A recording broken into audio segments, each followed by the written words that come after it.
ఇప్పుడు రెండో కేసు చెప్దాం, పరకామణి కేసు. ఇది కూడా బాగా ఇంట్రెస్టింగ్ కేసు. ఈ పరకామణి కేసు అసలు ఆశ్చర్య కలిగించే కేసు నిజంగా. ఈరోజు నిజంగా పరకామణి అనేది అసలు కేసు ఏంది అని ఒకసారి చూస్తే, ఆ రోజు హుండీ డబ్బులు లెక్కిస్తూ లెక్కిస్తూ చిన్న చోరీ, 9 నోట్లు, $9 వర్త్ 72,000 ఇండియన్ కరెన్సీ. $9 నోట్, అది చోరీ, లెక్కిస్తూ చోరీ. ఆ దొంగను పట్టుకున్న పోలీసు అధికారి మరణించేలా చంద్రబాబు వ్యవస్థలను దిగజార్చాడు. ఆశ్చర్యం ఇది. డ్రైవ్ చేస్తా పోతారు, సరే వినండి మీరంతా. మీరు $72,000 విలువ చేసే $9 నోట్లను చోరీ చేస్తుండగా ఆ దొంగను పట్టుకోవడం నేరం అవుతుందా? నేను అడుగుతా ఉన్నా, ఆ దొంగను పట్టుకోవడం నేరం అవుతుందా? దీనికి ప్రాయశ్చిత్తంగా ఆ దొంగ కుటుంబ సభ్యులు 14 కోట్లు విలువైన వారి ఆస్తులను వారు దేవుడికి ఇవ్వడం తప్పవుతుందా? నేను అడుగుతా ఉన్నా మిమ్మల్ని. దీనికి ప్రాయశ్చిత్తంగా ఆ దొంగ కుటుంబ సభ్యులు 14 కోట్లు విలువైన వారి ఆస్తులను వారు దేవుడికి ఇవ్వడం తప్పవుతుందా? పోనీ దేశంలో అనేక చోట్ల అనేక ఆలయాల్లో ఇలాంటి ఘటనలు గతంలో జరిగాయి, కానీ ఎక్కడైనా ఇలా ఆస్తులు దేవుడికి ఇచ్చారా?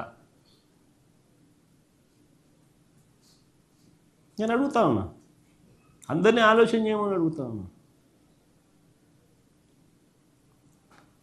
ఈ దొంగ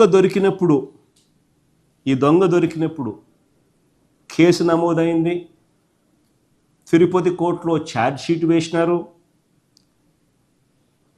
మెగా లోక్ అదాలత్ కోర్టులో కేసును పరిష్కరించారు. అన్ని కోర్టుల పరిధిలో ప్రాపర్ కోర్ట్ ప్రొసీజర్తో, అంటే జరగాల్సిన జ్యుడిషియల్ ప్రాసెస్ అంతా జరిగింది. కేసు నమోదు చేసినారు, తిరుపతి కోర్టులో ఛార్జ్ షీట్ వేసినారు, మెగా లోక్ అదాలత్ కోర్టులో కేసును పరిష్కరించినారు. జరగాల్సిన జ్యుడిషియల్ ప్రాసెస్ అంతా జరిగింది. ఇందులో ఏదైనా సాంకేతిక పరమైన ఏదైనా అంశాలు ఏమైనా ఉంటే దర్యాప్తు చేసుకోవచ్చు, తప్పులేదు. కానీ రాజకీయాలు మనసులో పెట్టుకొని ఈ ఘటన జరిగినప్పుడు అక్కడ చైర్మన్గా వైవి సుబ్బారెడ్డి ఉన్నాడనో, అక్కడ చైర్మన్గా భూమన కరుణాకర్ రెడ్డి ఉన్నాడనో, వాళ్ళ మీద బురద జల్లాలని తప్పుడు స్టేట్మెంట్లు ఇచ్చే విధంగా ఇవ్వాలి అని అక్కడ పనిచేస్తా ఉన్న బీసీ పోలీస్ అధికారిని వేధించి, వెంటాడి, బెదిరించి, చివరకు ఆయన చనిపోయేలా చేసి, దాన్ని కూడా వక్రీకరిస్తూ ఆ మరణానికి ఎవరో కారణం అంటూ ఎల్లో మీడియా చేత ఫేక్ కథనాలు రాయించడం ఎంత మటుకు ధర్మం అని అడుగుతా ఉన్నా. ఇది ఎంత మటుకు సమంజసం అని అడుగుతా ఉన్నా. నేను అడుగుతా ఉన్నా మిమ్మల్ని అందరినీ కూడా, మీ ద్వారా రాష్ట్ర ప్రజలందరూ కూడా చూడమని అడుగుతా ఉన్నా.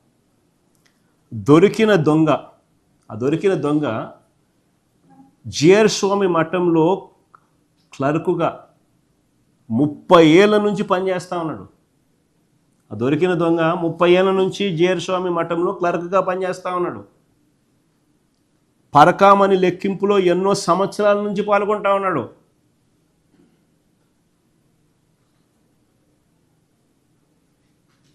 ఏదో కొత్తగా ఇప్పుడు